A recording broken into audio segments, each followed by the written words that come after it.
Well, hello everybody and welcome back to another episode of the My Love of Golf podcast. It's Roscoe here, your host, and thank you once again, as always, for listening in. I really do appreciate it. If you have listened into an episode recently that you did like, well, please feel free to jump over to iTunes and leave us a rating or a review. It is one way that helps the podcast get into the ears of as many people as possible, and I really would appreciate it. Today's interview is with a young man who I love getting the chance to have a chat to.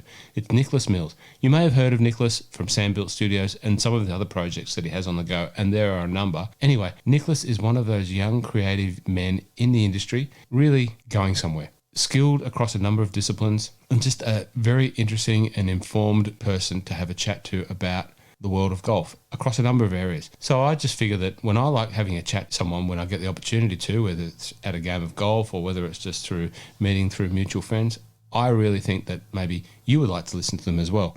And Nicklaus is one of those talented and interesting young men with an opinion and an idea and a vision that I think is worth sharing. And I know that you'll enjoy hearing from Nicklaus Mills.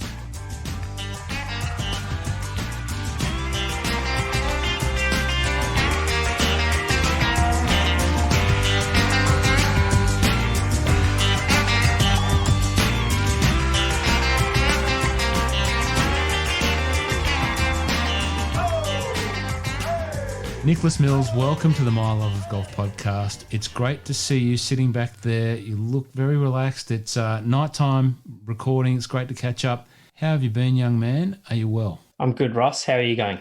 Mate, I'm going sensational. I really do appreciate your time. I'm looking forward to this chat because we caught up a little while ago, had a little hit of a golf, and we've caught up a couple of times on the phone since. So I'm pretty keen to be enlightened in your world and what you're up to. And one of the reasons why I guess I wanted to catch up with you now is on the back of one of the recent episodes where I discussed the Lofted book release, and Will Watt, who's a friend of yours and a friend of mine, talked about a group of young, talented people in Melbourne who are very much involved in influencing the face and the way that golf's perceived, and we talked about you. We referred to you as Millsy in that episode as one of the contributors to Caddy Mag, and I just thought it was a great follow-on from my chat with Will to catch up with you and learn a little bit more about yourself and learn a little bit about your work in that caddy space, but also what's keeping you busy in terms of your business in golf. So if I asked you, Nicklaus, how would you introduce yourself? What would you say? That's a good question. I would like to sort of try and pull myself in the bracket of a golf designer. Yep. And actually, I really, one day I'd like to have a big, long beard and be able to call myself a golf philosopher. But until then, just in the design space, trying to work through many different mediums to make golf more approachable, more sustainable, and more enjoyable. We've obviously got a wide and varied range of interests in golf, and I like that. I look forward to when I'm an old man sitting back and I can refer to, there's Nick Mills, the golf philosopher. That's good. I like it.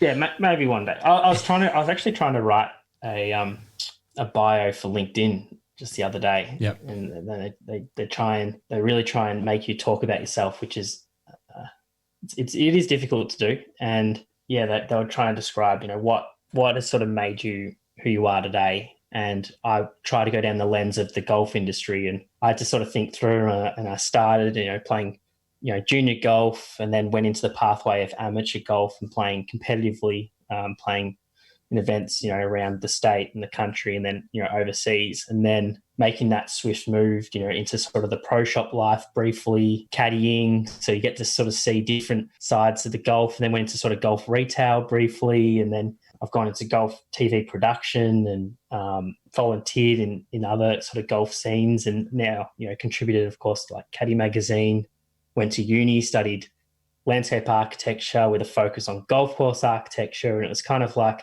I've really skirted around all these industries, and I've got just little pieces of it all, and I'm trying to piece it all together. So yeah, it's just a bit of a funny journey at the moment. I'm kind of in that quarter life. When did you finish your process. When did you finish your landscape architecture degree?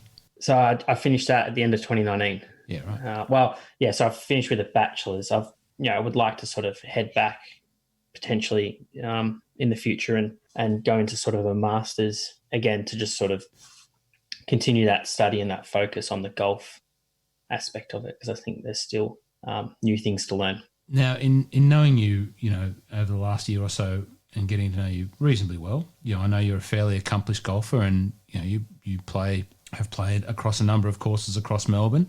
Did as a young junior golfer and then adolescent, did you have to make a decision between, look, I'm not going to be a pro, or I want to be a pro, or because you've got a number of friends and associates that are sort of in that sort of space, that were high-level amateur golfers that have made a decision to go and be a pro or whatever. Did you face that sort of decision? Yeah, it was a funny situation, actually. Yeah, funny you sort of mentioned it. It was at the time I was sort of trying to pay my way through amateur golf and pay for all those events. And I did get some assistance from the golf club I was at and through the district as well. They sort of helped pay for some events, which was really good. But I was also caddying a fair amount at the Capital Golf Club.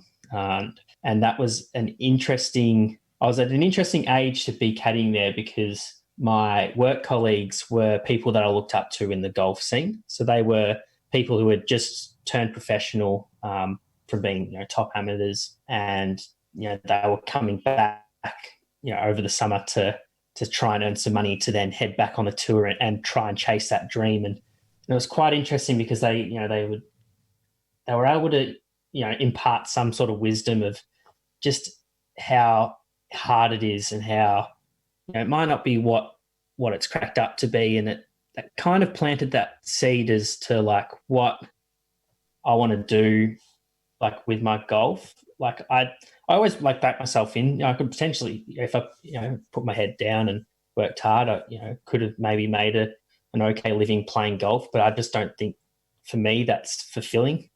So yeah, that sort of planted that seed of like what do I want to do with my golf. And it just came down to I want to play nice golf courses. I want to meet people like yourself and people from around the world that are interesting to listen to, and just kind of go about it that way.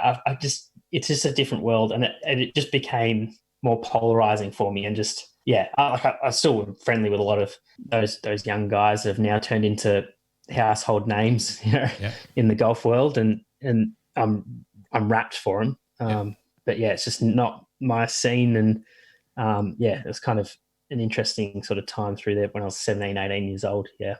So then when did this passion for the built golf environment and the landscape architecture degree, when did that sort of kick in for you? When was that epiphany? Was it an epiphany, or was it a natural progression, or did you I always like to hear when people get into something, did they go, right, that's it, I'm doing it, or it just transgressed into that area? Well, yeah, it was a bit of an epiphany, because I played around at Metro. It would have been 5 years ago now, and Metro had just commissioned Crafter and Mogford to do a report on the course, and it was this incredible. Would have been like 100 pages long. This detailed course outline for improvements of Metropolitan, and I was like, wow, I was just so naive. I actually had no idea about the architecture world. No one really introduced me into it. And to be honest, I was naive, and I thought, that all the courses have been built and most of the architects are, no longer around, and there's no career in it really anymore. And until I found that piece that Crafter and Mogford did. And I noticed that they went to university and studied landscape architecture. I don't know if both of them did. Definitely one of them studied at RMIT. And I was like, this is what I have to, like, this is what I want to do. I just was magnetized to that moment. And that sort of transpired into a few years of study, and then a lot of outside study in golf course architecture, going out and playing, speaking to people in the industry, sort of doing some of my own work, as well. It's been awesome, and it was exactly what I wanted to do and what I wanted to study. And then, it was just a really nice moment because it gives you that gave you purpose. So, when you went down the pathway of competitive golf and, your heart definitely wasn't in it, it's really comforting sort of knowing that that's what you like to do and that's what you've always enjoyed even as a kid. So, yeah. Do you get much of a chance to, put those learnings into practice now, or how do you take that from, into a professional environment? What are some of the things, and I've seen some of your work that you've presented in different, and you'll remind me of the name of the competition that you've entered in a minute, but your drawings are absolutely phenomenal. How do you transition, that university skill into a vocational sense? Well, I think from the way I can sort of see it now coming out of, the education side of things, you kind of have to go back and start from the bottom and work your way up. So It seems like you just got to try and get on a few construction jobs, get your hands dirty with the shovel, and then maybe graduate to a rake, and then graduate to something that might have four wheels and move, and then that toy gets a bit bigger, and then all of a sudden you're in the digger, and then it seems to a lot of the top architects, they seem to go down that pathway, and I believe that's probably the best pathway to go about it for myself wanting to be an architect. But for the time being, I probably just want to use my sort of Generation Y, Generation Z mentality and my skill set of doing some renders, doing some of those drawings. Bringing the technology side into golf, maybe to help a few of those architecture firms that maybe need that input to win over jobs or stuff like that. So maybe just a young person's eyes might help here and there. And I'm happy to do that kind of work for now. It's just, you just kind of just got to be around. You just got to get involved. I know that there's kind of a few jobs that, that could be ready to go, and it's just about ready to pack up your bags and quickly go. You mentioned when it's ready. You mentioned before, you enjoy meeting people from around the world. And I think from what I gather, it's your interest in that built environment that's introduced you, allowed you to make connections with a whole host of people that I find interesting, and a couple of those that you introduced me to. Who have been some of the guys that you've really enjoyed getting to know in that golf architecture space that you might look up to, or you might see yourself working alongside at some stage? Well, the immediate one is Clyde Johnson, which I was able to do some work experience for in New Zealand just for a brief moment. And just spending that short amount of time with Clyde is just so valuable. He's someone who's, a few years older than me and is kind of going through kind of the next stages in that golf architecture world where people don't know him yet, but they will soon know who Clyde is. And that's all built off the amount of hard work he does. So I instantly grow great respect for people that work hard and just want to be around people that are hard workers as well. So Clyde is next level. So when we were working in New Zealand, he was on the digger for, be on the digger for 10 hours straight. And then you'd be like, oh, we've got some light in. Let's hit the road, drive an hour and a half to this little 9-hole sheep course. Come on, we've got no time to spare. And he'd be able to turn, an hour and a half drive into 45 minutes, and my knuckles were white. And, you get to the course and you'd run around and it'd be this beautiful light. And, for me, I just like enjoying that environment. So I was there enjoying my golf, and then he'd just be running around everywhere with the camera. He's dropping his bag, playing a shot, taking a photo. He's shooting around everywhere, just taking it all in, and then bottles it up, and then away we go back home. And then he'll go back home and be on his computer, and he'll be documenting everything. And it's just incredible. And he's got a really good wealth of knowledge. So Clyde Johnson's an immediate one that comes to mind. I just see Clyde's back over in Ireland now, back going over to the St. back to start the work on the St Patrick's links again. Is that right? Yeah, that's right. Yeah. Good little team there that's going. Angela Moses, another one to watch. She word on the street is she's a gun. Moser with the dozer. Apparently her shaping work is some of the best going around at the moment. I haven't seen it firsthand, but I'm looking forward to. So she's also one to watch and someone that I look up to as well. Very good, mate. Two great people that you were kind enough to introduce me to, and I love following their work, and that part of the world when you get over there to see Ballyliffin, it's a sensational part of the world. Now, mate, we talked about at the start, or mentioned your work with Caddy, and since I released the episode discussing the release of Lofted, which is a beautiful book, I've got it sitting beside me. I don't know if you've seen a copy yet. It's available for August 5th. If you don't have, you should get your own copy. How did the work with Caddy come about? Because I've had a few people ask me about contributing to Caddy because Will and I discussed it, and you've contributed a couple of times to Caddy. Is that right? You had Kate Wickham. Was it? No, where did you? You tell me. You tell me. My first one, I think, was number 5, I believe, yep. Which was the Sandbelt edition. I think Will came across some of my work on Twitter actually originally, and we were just chatting away. Not related, and I was sort of going through and realized you can contribute, and I didn't. It's one of those things that I just sort of sit on for a little bit, and then thought I'd throw my hat in the ring and try and put pen to paper. And so my first piece was in that Sandbelt edition. I'm pretty sure it was volume 5, and that was trying to talk about the Sandbelt and describe the Sandbelt as a style and as a genre. Yeah, it's just trying to just change people's perspectives on the way they see, and because when we play golf courses, we like to sort of rate them and categorize them. Yeah, I was trying to give the Sandbelt a type. Yeah, so that was good. That was a really nice writing piece to get stuck in, and then Will sort of put me under his wing, and we went over to King Island, and we did some work there, and was able to produce that in volume 6. Yeah, and also was able to interview Mike DeVries for that piece as well. So I did a couple in that, and so the latest one.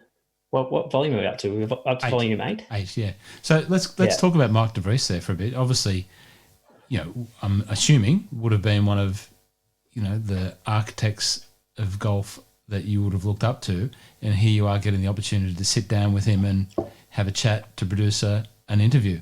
How was that experience for you? Yeah, Mike was really nice in giving up his time. I think we recorded a couple of times actually, because what ended up happening was we would get sidetracked and away from the questions at hand.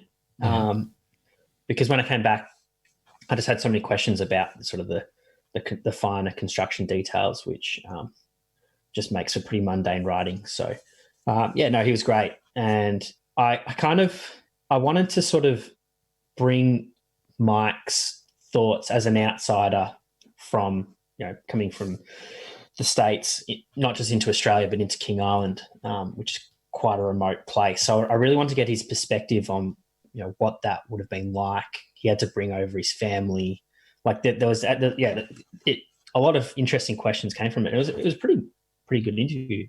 And Mike's hard work on what is a pretty tough site and a very challenging site. Yeah, it's very impressive. And Darius as well for putting in his work to create a stunning golf course. Have you been over and played the courses on King Island? Yeah, they're sensational. I'm massive fan of both of them, and I really like Kate Wickham, of course, but I liked Ocean Dunes as well. And, sometimes people sort of push Ocean Dunes a little bit to the side, but I like that place as well. Yeah, the landscape's incredible. There is a part to Ocean Dunes that it's actually a similar site to Ely when it goes through that sort of that flat and like that flatter ground, and the topography is just a little more just light ripples. It definitely gave me sort of that Ely vibes for. I haven't played it. That back 9. I haven't played at Ely. I've played just down at London links from Ely, but I've not been to Ely. But it certainly reminded me a little bit of, that Irish links. And I've talked about that before. It had that sort of Irish Links type feel for me. But yeah, so volume 8, which has just recently come out. So you did a piece there, and Will mentioned that the Yotogawa Youth Club. What's the Yotogawa Youth Club all about, mate? Yeah, well, at this stage, it's not a lot, but it's an interesting exploration, and I think hopefully it can spark other sort of people like myself who are interested in the future of golf course architecture and the future of design to do pieces like what I've done in Volume 8. So the Yotogawa Youth Club is a fictitious golf course designed on the riverbanks of Osaka. So the idea, well, it's not actually my idea. So that's also noted in the piece. So when I was over in Japan, I was able to come across a fellow by the name of Teizo Matsumoto. And Teizo owns a pretty trendy golf store in the city of Osaka. And he was one of the great hosts.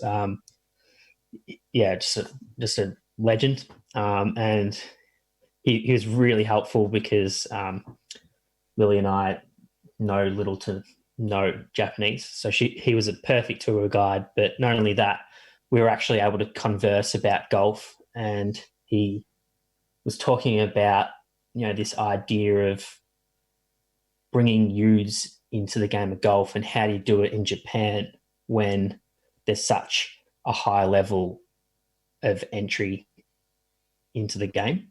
And it posed an interesting question, an interesting challenge. And, there's also other elements to it, being Osaka being one of the most densely populated and urban cities in the world.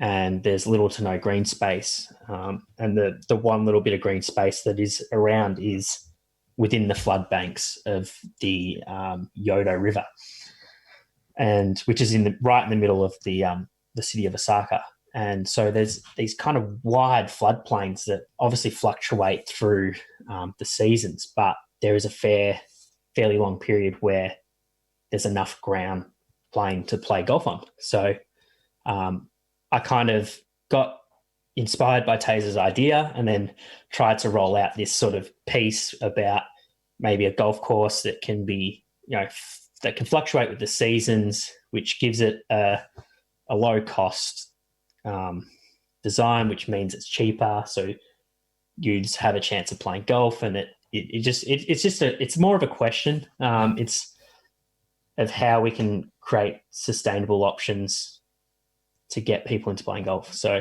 yeah, it's a pretty rough piece, but it's an interesting read. And I did some architecture drawings to go with it, just to sort of explain how it could be feasible. And hopefully there could be some more similar pieces to come in the future.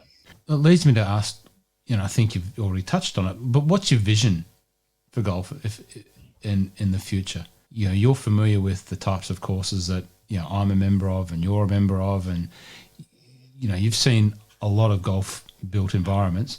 When you think about golf for the next generation, what would you be writing that letter or that program? What would you put in that program to say, this is my vision, this is what it should look like, and this is how you can achieve it? Well, I think we've overcomplicated golf, and it's probably a less fuss approach. So it'd be great if the game of golf could say no a little less.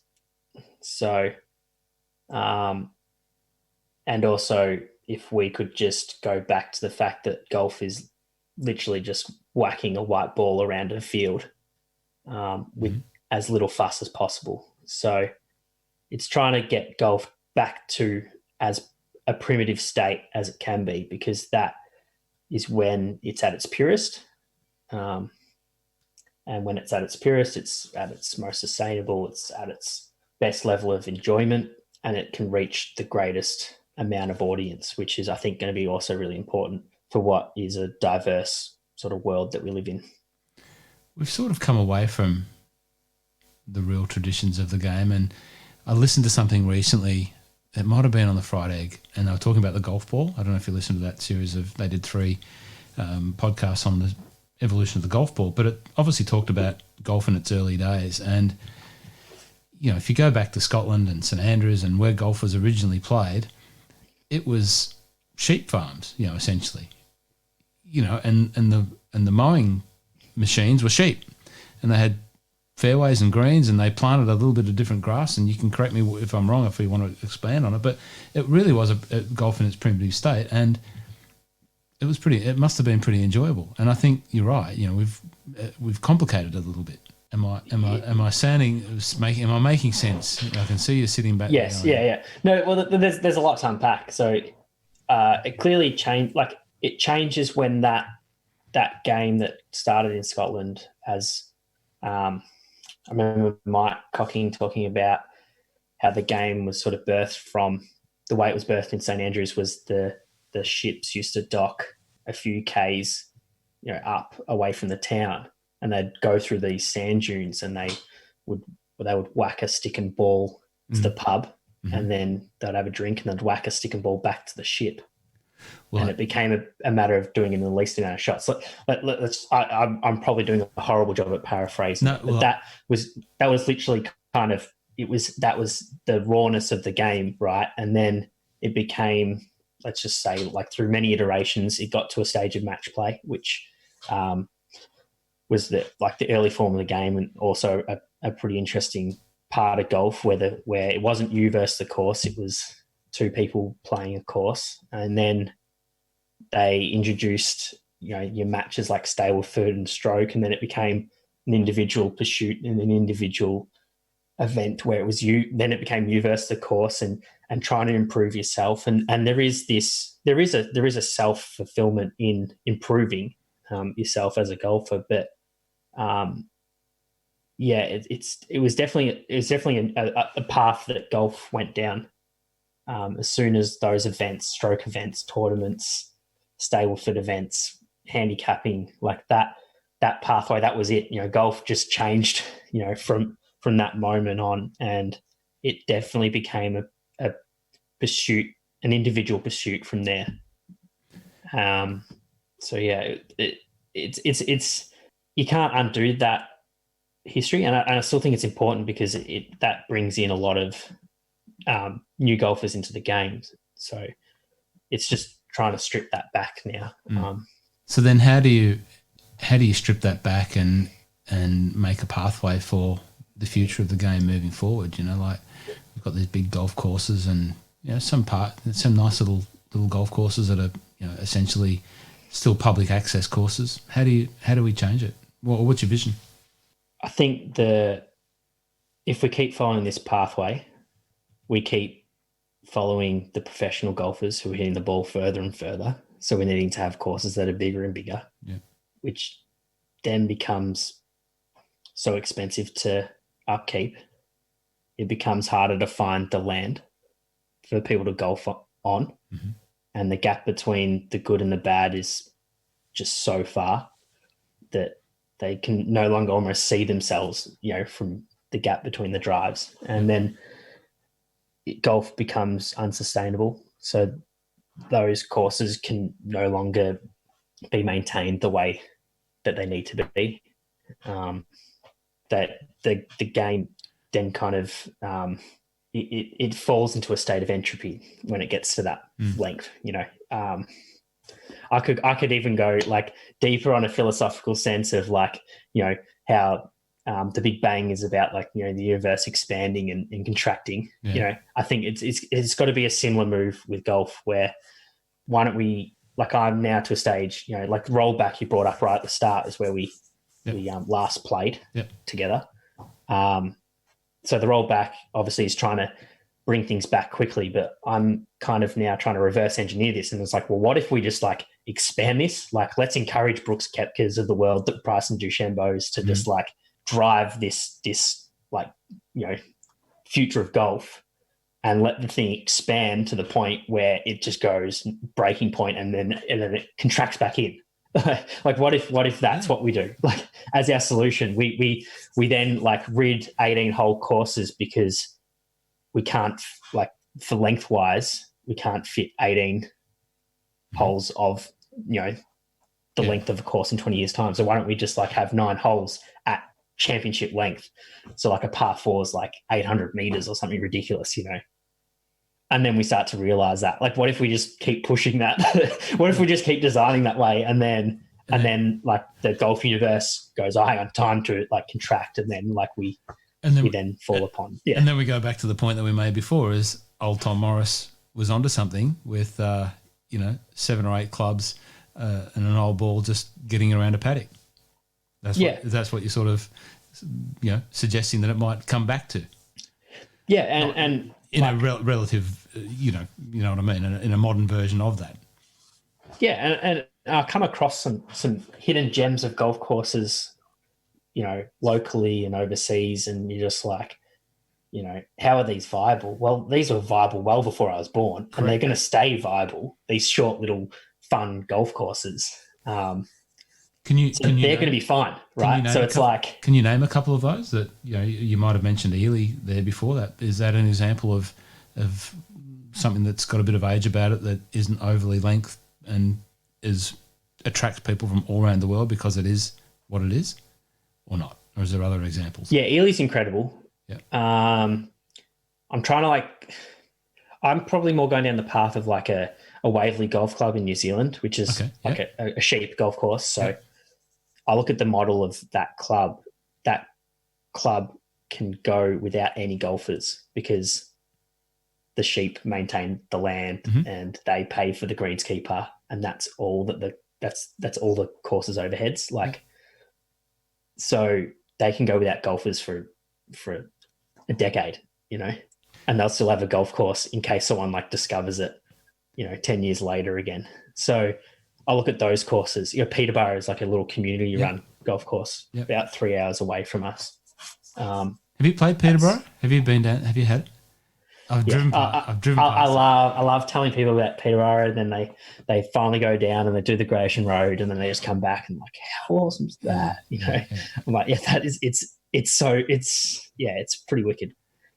I've only driven past it, and I probably wasn't playing a lot of golf when I did drive past it, but I do remember pulling up at the side of the road and going, that's a golf course. It's got fences around the greens. I've only ever seen that in Scotland, and one day I'll get back down there. I don't get a lot of time to get down there, but I will get back down there and do that. And it's as close as I've seen to that real sort of Scottishy, linksy type, farmland type golf that exists in anywhere outside of that part of the world. You're right. Like people have fun going. There's so much fun to be had at places like that, and people talk about it, and that's all they come back and say, that they've had that level of enjoyment. It should exist. There should be more of it. There could be more of it. There could be more of it. It's wholesome. It's a wholesome way to play golf, but the attraction of improving yourself, we kind of grow up in a little bit of a narcissistic world, and I can understand, feeding your ego, which golf does a really good job at feeding your ego. You make a birdie and your chest comes out. You make 2 in a row, and you think you might need to sign up for the tour in 2 weeks' time. Pretty much. So golf really feeds that ego. So that's probably the challenge for people like myself, like just trying to attract wholesome fun away from feeding your ego, which is not sustainable. I've got friends that were very good golfers, and they loved it because of that sort of reason. And then after a while, when the game starts to reach a certain level, reach a certain point, it becomes a little hard.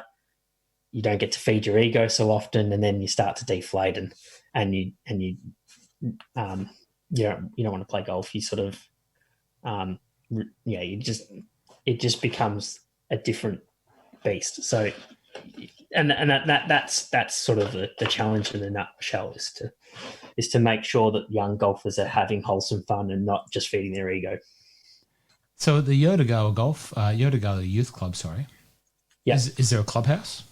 Yeah, I like the way I'd imagine it would just be like a almost like a shipping container, right? That if the floodwaters come up, they can just pick it up and put it in temporal storage. And that's all it would need to be, right? Like a few sets of.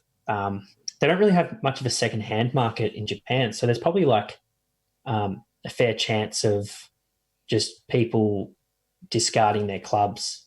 They could probably donate sets, and you just have sets in barrels for the youth to pick up and just take a few and away you go. The whole intention of that is just getting out in green space and just whacking a ball around. It's probably not going to emulate the courses that that we know and we play, but it's the same sort of wholesome enjoyment. Well, if I reflect back on some of the most fun times I've had on a golf course, maybe not on the same ilk that we're sort of describing here, but I love the sound of it. Kilspindie, 5,000 yards. It's 18 holes, but it's minimal bunkers. It's 5,000 yards. It's not a driver course, but probably the most fun you can have in golf. But there's another place, and I've probably spoken about it a lot of times in the podcast over the journey, but Critch Island, which is very much, it's not a sheep farm type golf course, but it's 9 holes. It's on a little remote island on the west coast of Ireland. Not many, if any, bunkers, same sort of thing, little clubhouse, remote as remote, and it's just so much fun. And, you really could see plenty of environments where courses like that, which have probably 1 or 2 ground staff, could exist and attract a whole new dimension of people, because it is in landscapes. It's just charming. Yeah, it's charming. Yeah, I was about to say landscapes that people want to go and vistas that people want to see.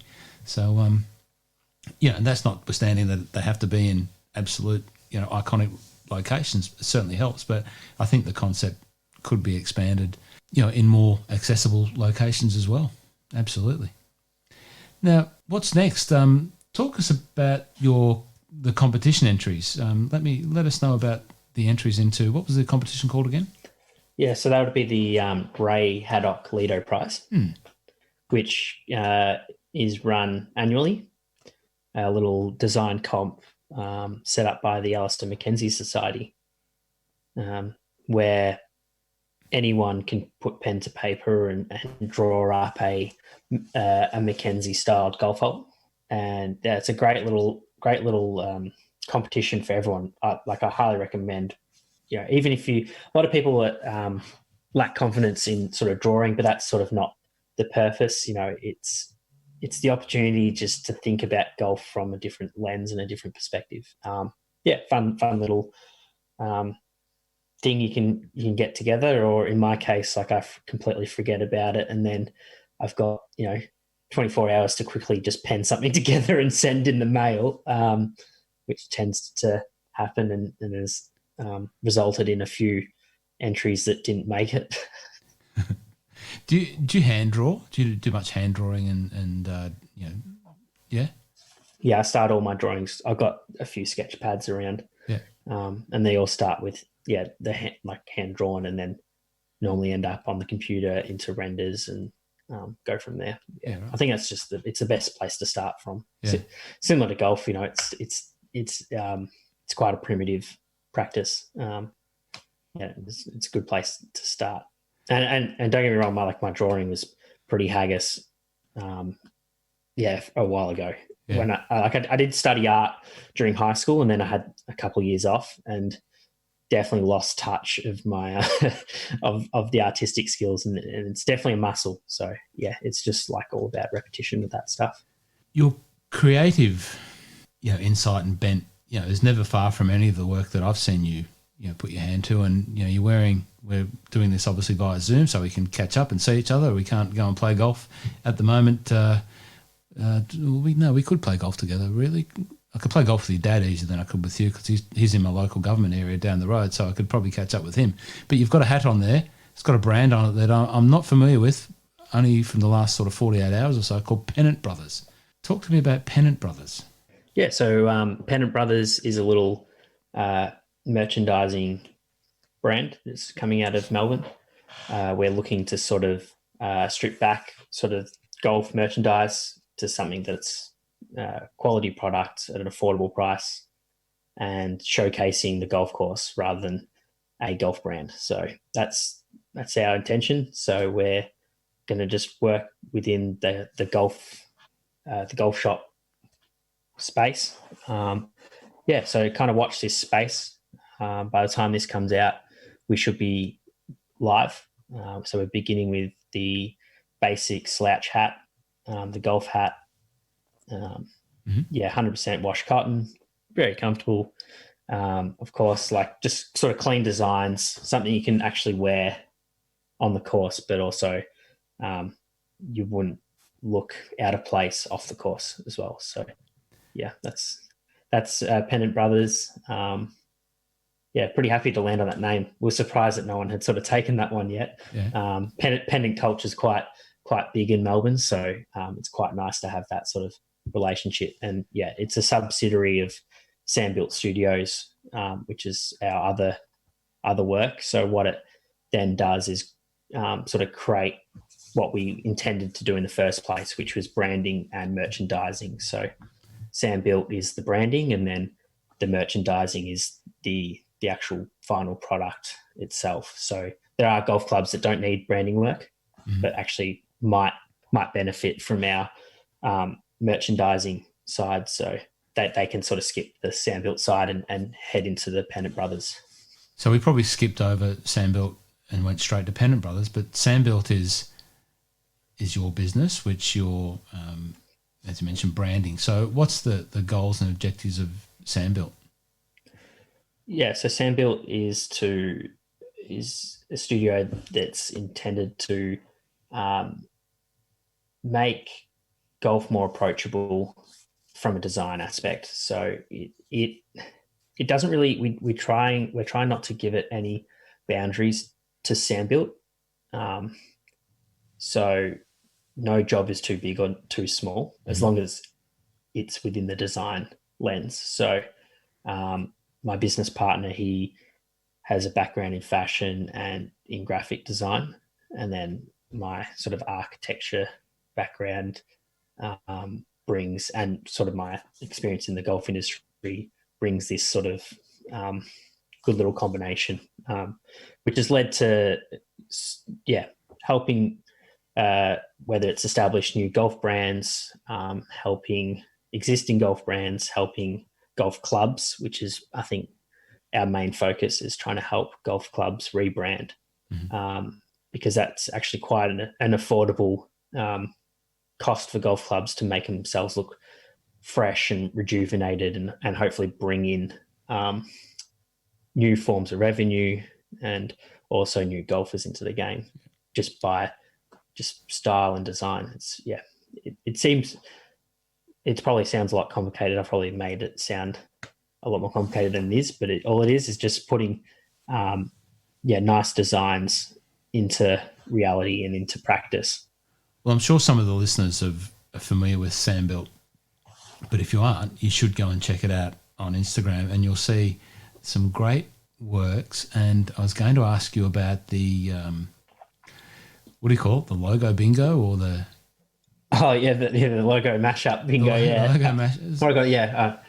So was that another one of those epiphanies? You're sitting back one night, maybe with a glass of that fine scotch that you've got there, and had an idea to mash up logos of some of the most significant clubs on the planet? Yes. It very much sort of came to mind, and fun little project of just trying to, for us, it was more of an exploration. So I was trying to understand like what makes those logos the best in golf, and the brands themselves. So, I know, so well known compared to others. So it was actually more of a design exploration than anything, and also trying to appropriately appropriate the designs themselves. So we understand copyright and that pathway, but this is just this is just trying to bring new life and new artwork and trying to represent them fairly and honestly. Yeah, so there's some pretty cool mashups there. You might recognize some of the logos. We tried to create ties between the two of them. So I know one of them was, I need to rename it actually. And I'm titling it Dukesville, which is the Dukes Club, and Waterville, which were sort of neighbouring golf courses in Ireland. So mashing those two logos together was pretty fun. Did some sort of famous ones in the States, which I'm hoping to not offend anyone. That's not the intention. No, and I think it's pretty clear once you have a look at it that it's just a bit of fun. But you've obviously got a serious part to it to show people what you're capable of creatively, which I get. Has any of the courses / brands that you've reinterpreted reached out to you and said, yeah, okay? Yeah. Oh no, not in a bad thing. I'm pretty sure Stanwich liked our stuff, which was pretty cool. It was pretty random. And maybe one of the other pro shop, maybe Lytham. Yeah. Maybe the Lytham Pro Shop. It was pretty hard. Yeah, it was pretty popular. And it was really cool just talking about it. Because there are some logos that we did, like Lytham, for example. There's just too much going on. It's too busy a logo. But if you strip back their branding, it can be something really strong. So that was actually kind of a powerful one. What did we match? We matched Lytham with Monterey Peninsula Country Club. So that was a pretty popular one. So it's quite interesting. If a club feels offended, I'm happy to take them down. But at the same time, like I'm pretty certain we're not doing anything illegal or wrong. Hopefully, it's intended with the the design fund that it was produced with. What do you think about this growing level of artisan golf culture? Obviously, fits in with your vision of, as we discussed before, golf and accessibility. It seems to it's definitely growing. So, do you think that will rival traditional golf apparel brands, or what do you think? How do you think? What's your vision for that? There's definitely like it's a more loyal community we're finding, than the transient community of the contemporary or mainstream golf world. So generally, when people sort of come into this world, they stay, which is neat. Yeah, and so it's about creating content that will keep people engaged. Is kind of important, I think. And will it challenge it? Yeah, look, I think that especially in sort of Instagram, TikTok culture, we've got a world where influencers actually do a decent amount of influencing. Mm-hmm.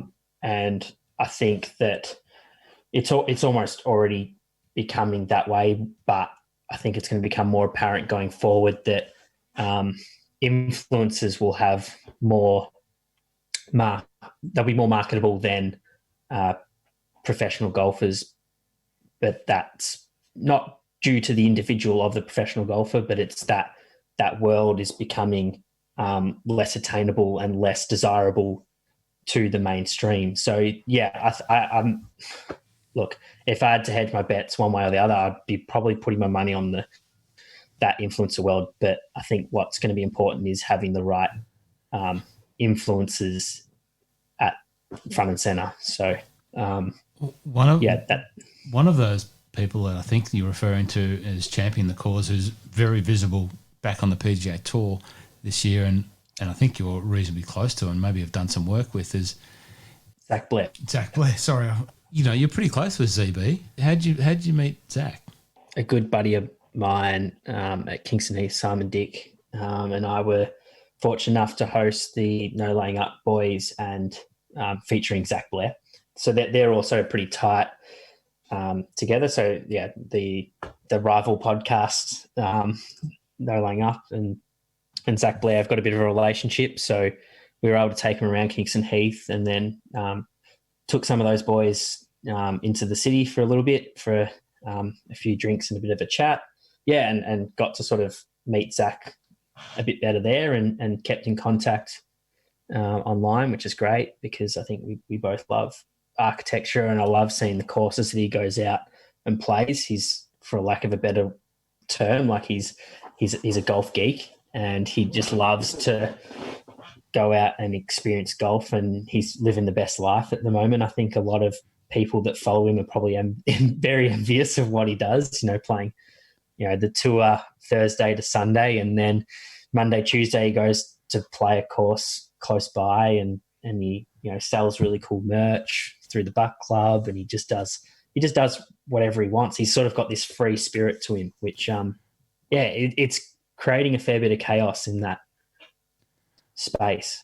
He's going to be an interesting one to watch, Zach Blair, especially I think post tour career, when he just is able to spend more time putting his mind to things, because he's one who I think is an underrated creative. Like, he's got a really good creative mind. Oh, I think if you followed any of the Buck Club stuff, you can clearly see that. Like he must sell a truckload of that sort of gear. What's the concept behind the Buck Club? There's a reason behind it. Does he want to build one of these type of artisan type golf courses like what we've been talking about? Yeah, I think so. I don't know how it actually started for him, but I actually enjoyed it when it was actually like this fictitious golf club that had the best pro shop merchandise. Yeah. It was kind of showing up like the actual golf retail world. Yeah. It's like, I don't know, it was setting a really cool trend in that sense. But it could be something special. So he has found, I believe he's got a site, and they're just sort of scheming at the moment. So hopefully we'll be producing some perspective drawings for him. Mm-hmm. So I've kind of seen sort of different routing ideas. I've got his contour plan. I kind of look through the current topography and landscape, and just try and picture myself being there and seeing sort of those plans and trying to put it all together. So I'm knocking up some sort of perspective drawings they're not like realistic, but they're more like explorations and sort of engaging in a very dramatic way. But I think he might be on to actually creating something tangible here. So I hope so. It seems he's got a really big following, which is really, really cool. So another sort of person to sort of keep an eye on. Well, I love seeing him back out there on tour, and when they get back into full swing, I love he's been before the lockdown, I guess. He was a few results where he was going okay, but it's just great. He's just a cool guy out there on tour. He's a bit different. He's not your typical athlete type guy, and he's got the long. I think he's cut his hair, but he had the long hair, and he just doesn't hit it overly far, and just plays that pure form golf. Hits the ball nowhere. I'm pretty sure his nickname when we hosted him, his nickname was T193, which was his number on the tour for this average distance. Yeah, 193rd in driving distance. Poor bugger. Now, in terms of your but clearly got game. Oh, absolutely, and on a number of levels. In terms of your own work and talking about that architecture and design, if a golf course was listening to this and they were looking to do some work and they reached out to you and said, young fella, come up and give us your ideas, is that something that you would entertain? Is that where you want to look towards looking at?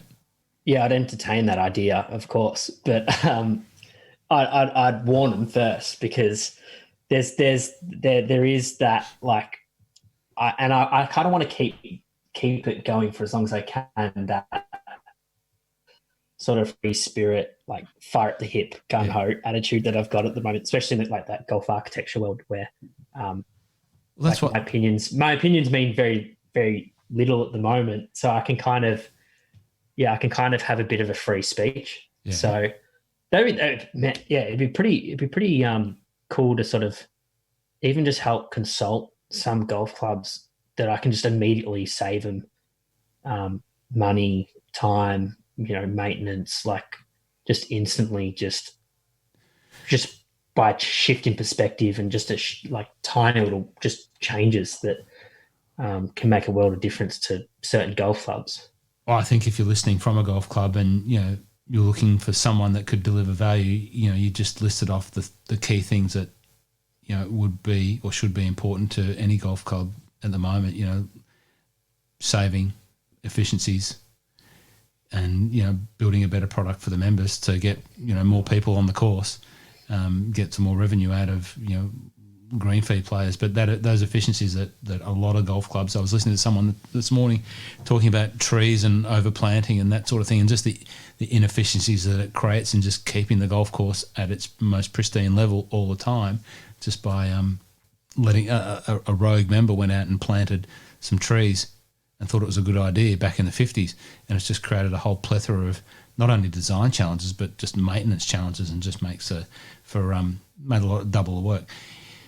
Anyway, I asked you that question because I thought, like the free-spirited nature, wanting to be very creative and take control versus, the job part of, someone coming up to and saying, hey, we think that you could help us over here, but we've got this existing product. We need to maintain some of its integrity. Can you add something to that? And I just thought I'd ask that sort of question.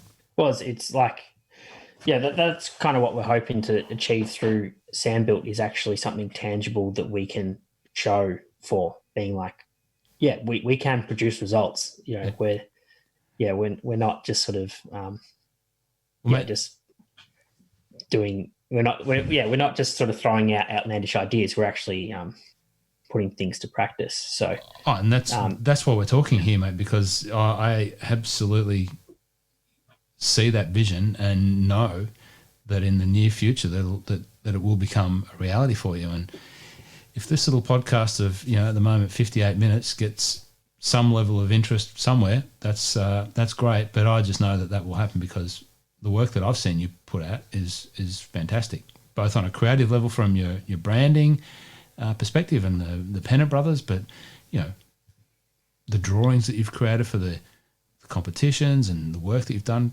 absolutely fabulous, mate. Absolutely fabulous. So where else? Anything else that we need to touch on, mate?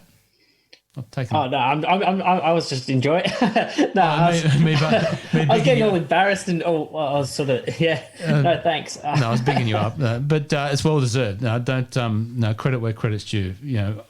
I actually don't know how old you are, Nicklaus. How old are you? 25. For a young man, your levels of achievement so far have been very good, and the future is bright for you. And I look forward to watching it, and sitting back as an old fella going, Nicklaus Mills, golf philosopher. You heard him on the mic. Harry Colt, I think he first helped design Ride when he was 25 years old. There you go. So I haven't got many weeks left. I'm under the pump. No, well, it's mate, it's all ahead of you, and I'm sure, as I said, you will achieve great things. If there's, you've got any questions for me? Is there anything else we should talk about? Well, I could always talk about like sort of the golf retail world. Far away. What trends are you sort of seeing come into the mainstream golf retail world in the last 12 months? I like it. Now you're interviewing me. I like it. I always perform better when someone else is interviewing me. It's only happened twice, but I get a bit more relaxed, so I'm going to sit back in my chair. Yeah, it's a good question, Nicklaus. It's a good question because let me talk about the last, I guess, 4 months, since this COVID period has hit, and it's really brought a wonderful focus onto the game of golf. If there's a downside to things, there's an upside to things. And golf has experienced an upside because so many sports have been impacted by COVID-19, where they can't play or they can't do it safely, so they just can't play. So golf it's a pretty safe sport. It's out there in the open doors, and whether it's in fours in some states or twos currently in Victoria, it's just brought a whole heap of attention. So I've seen a number of young people, guys and girls, coming into the area that I work in, looking to get into golf, and the guys that are probably you're talking to through your mediums as well, and just wanting to play golf and play it efficiently. They don't want to overinvest. Some people have, but they just want to get into golf because they know that they've got friends out there doing it. So that's the last 4 months. Before then, you've seen the interests in golf grow, and we're both friends and fans of the work of Eric, for example, Eric Anders Lang, and his work is bringing a whole new set of eyeballs to the game of golf and presenting it in a more attractive and presenting it in an easier to do way. So we've seen people come through that sort of landscape, and you're involved in that through what you do, and you're creating your own levels of interest, as am I trying to, as a whole heap of other people do. So I've certainly seen a growing number of people come to the game in the last 12 months. The COVID period has lifted it, skyrocketed it for a fact. But on an equipment level, the manufacturer is still pushing, the envelope, trying to make, the next model better than the last model and the last model than the next model, and, having their ambassadors be able to endorse that and promote that and tell us that they're getting faster, more ball speed, more distance, etc. The ball companies are doing the same. They're re-engineering, 5-piece, 4-piece, 3-piece, graphene, you name it. They're using a whole heap of different technologies to try and get more spin, more distance, more straight. I don't see any of that going away until we go to like a bifurcation type scenario in the pro game is one game and the amateur game is sort of the amateur game. Everyone's chasing the share of the pie. And it's good that the pie now seems to be growing from where we sit, because before it wasn't growing. So the mouths in the pie were eating from a pie. There was more mouths in the pie, and the pie wasn't growing enough to feed all of the mouths. At least now we've got a little bit of traction, and the pie's getting a bit bigger. So hopefully, the mouths in the pie can feed and, make for better investments in the game. Does that answer your question, Nicklaus? No, it's good. You've actually touched upon another question I want to ask you. Right. So you're talking about the golf ball technology. Mm. Is there currently a ball on the market that can break down? As in biodegradable? Correct. Not in a retail sense. I know a chap, Adrian Burt, and he does a lot of the of events, and he was responsible for putting the event for the President's Cup where they hit the ball from the Crown into the river. Into the river, yeah. And he contacted me and said that very question: where do I get balls that float? Firstly, and then secondly, do they degrade? And there are available now. I don't know how they hit relative to a real golf ball, but I think there are balls that you can hit into the water and they will degrade. There's those ones. There's not ones yet that are performing to, like, they don't even need to perform like that close to that level, but because that's why we've got a handicap. Like I'm personally happy to sacrifice. I'm happy to sacrifice half a dozen shots to my handicap if I've got a ball that if I lose it, I know is just going to properly break down into the earth. But there's an alarming amount of unsustainable products at the moment in golf, and it's like I don't know if there's any in the market. I'm trying to call out to people who could help because I think that could be the next movement. I definitely could be the next attractive. I know that sort of our generation's grown up to be very environmentally conscious, and the sort of generation below me are very similar minded. Environmentally friendly is quite sexy, and I think there's a lack of that presence currently in that commercial space. So I don't know where it's going to come from, but I was just, if you got any idea, I guess. No, I don't, but you're 100% right, because, I just reflect on, my own son, who is, 5 years younger than you, and, I don't spend heaps and heaps of time because he comes and goes between two houses, but as he grows into a young man, I am flummoxed by the level of sensitivity he has to the environment, level of sensitivity that he has to a lot of the current affairs that are going on, which to me I sit back and go, wow, and that's a reflection of his generation and somewhat up the tree to your generation, as you point out. So I'm down the track and I'm just one of the old guys that just grabs a Pro V or a Chrome Soft or whatever and whacks it and loses it and gets frustrated and probably doesn't give the consideration that you clearly are and the younger generation are of when that ball gets lost in the grass, what happens to it. I just hope I go and find, if I can't find my own, I find someone else's. That's my level of recycling. I just want to pull go in with a net zero, and that's actually a really good practice, and I want to highly encourage those people. I think those people kind of get looked down upon. You're picking up the secondhand ball. If you're struggling for money, or they try and pick on you a bit, but it's like, that's actually, you're doing a responsible job there. Yeah, we're using when the golf shop owner wants to find a ball, so he comes out with a net zero. Maybe it's my Scottish nature, mate. I'm just tight. I don't know, but but yeah, you're right, mate. You touch on a thing that I'm not qualified to give the answers on. I just know that the level that you're clearly thinking is probably not the same level that I'm thinking. My generation, or maybe even the generations below, and definitely up above me, think maybe they think a little bit more in the golf course and the built environment and the levels of sustainability that can be influenced there. And I think the bigger changes can be dramatic improvements and changes there. I can't, not qualified to say what they are, but I just know from talking to people that, that is a reality and that is very topical. But, certainly in equipment, I can't see a lot of sustainability, bags, grips, shafts, all of the componentry and everything else. I don't think there's a lot of consideration around it.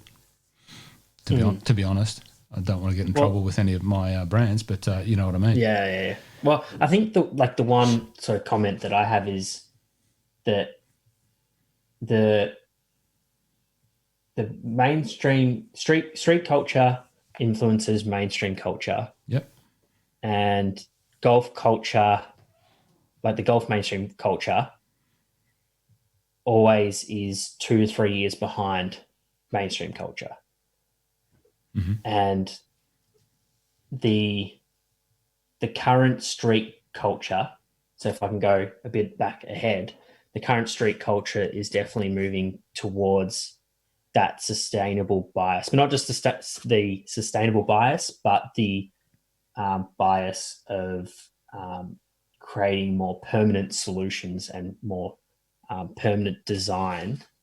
That is, more probably, it's more expensive, but will last a longer time. It's moving away from that fast fashion, mm-hmm.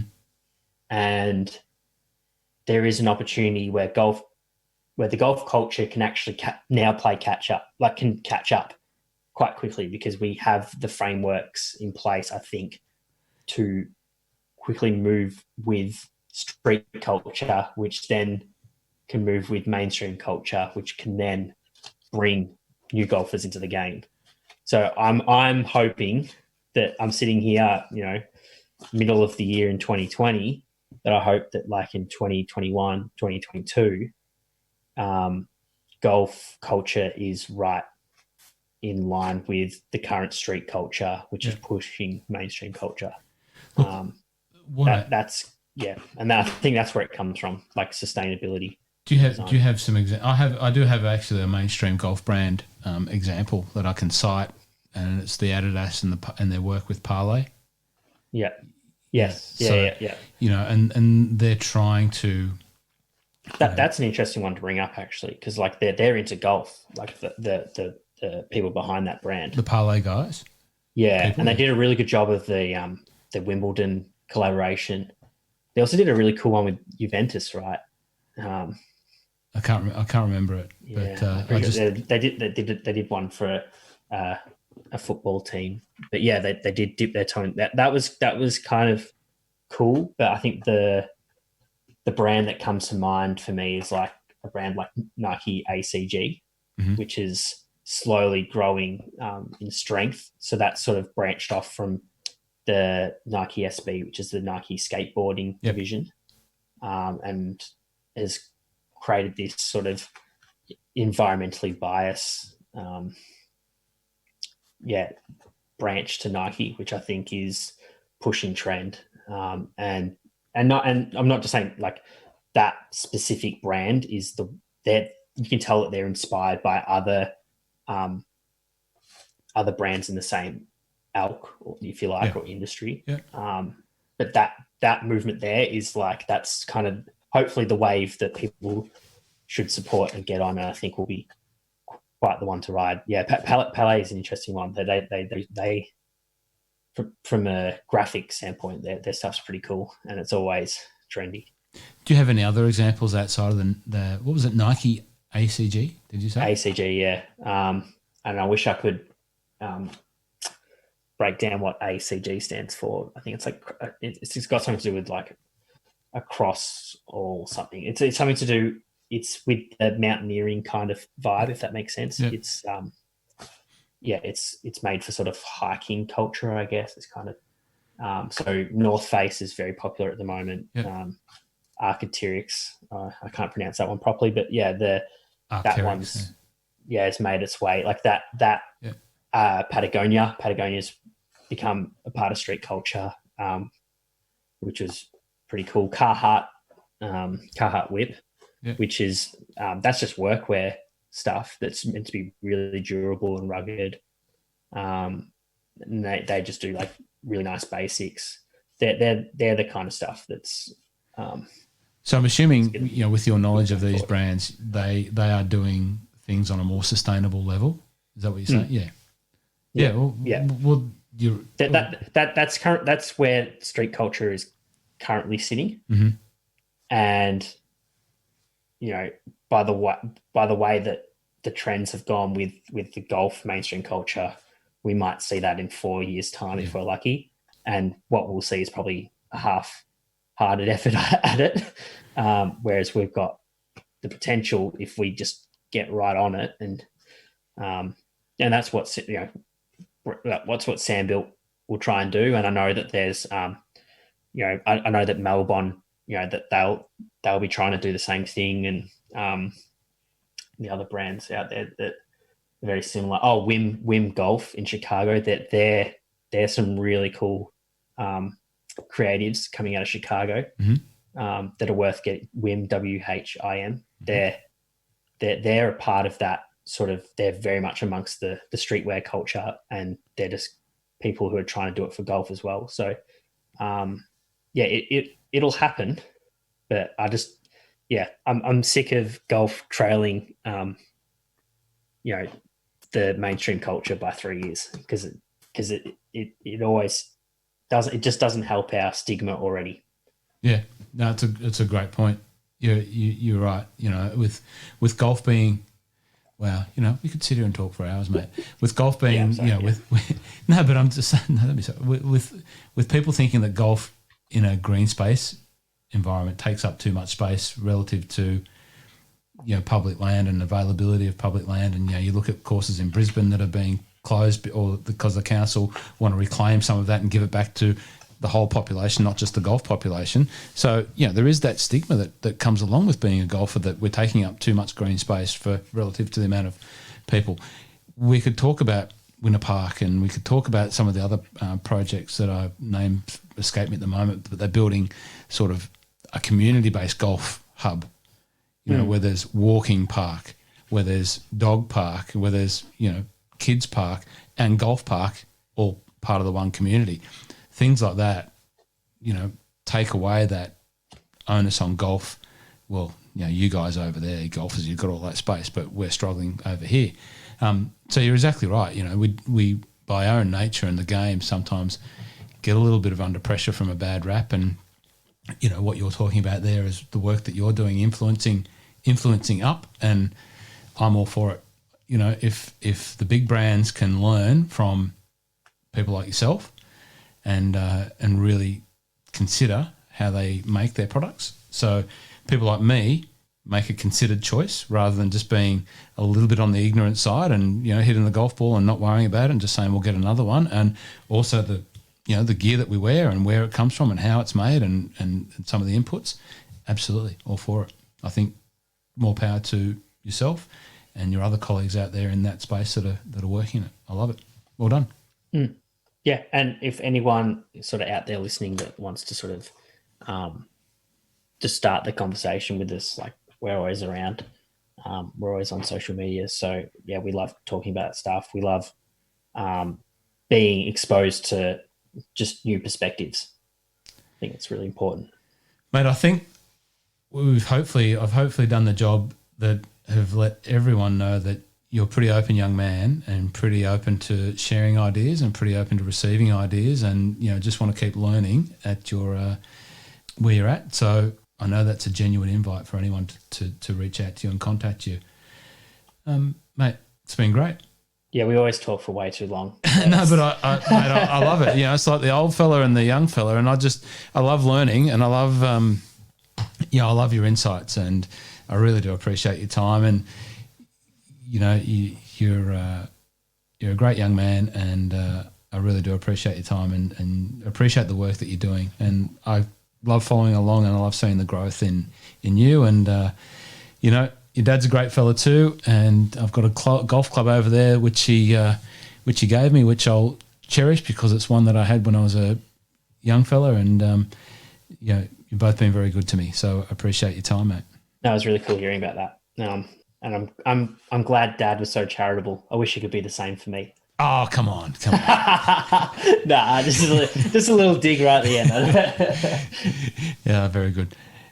Nicklaus Mills. I'll put everything in the show notes where people can find the work on Sandbuilt, the work on Pennant Brothers. Good luck with all of that. Once again, I appreciate your time. Thanks for listening. And if you stayed this far, we've props. Yeah, exactly. Thank you very much. And go and leave us a review. Go over and leave Nick a like over on his Instagram page and follow all that stuff. Really do appreciate your time, mate. Thanks for joining me. Thanks, Russ. See you next time.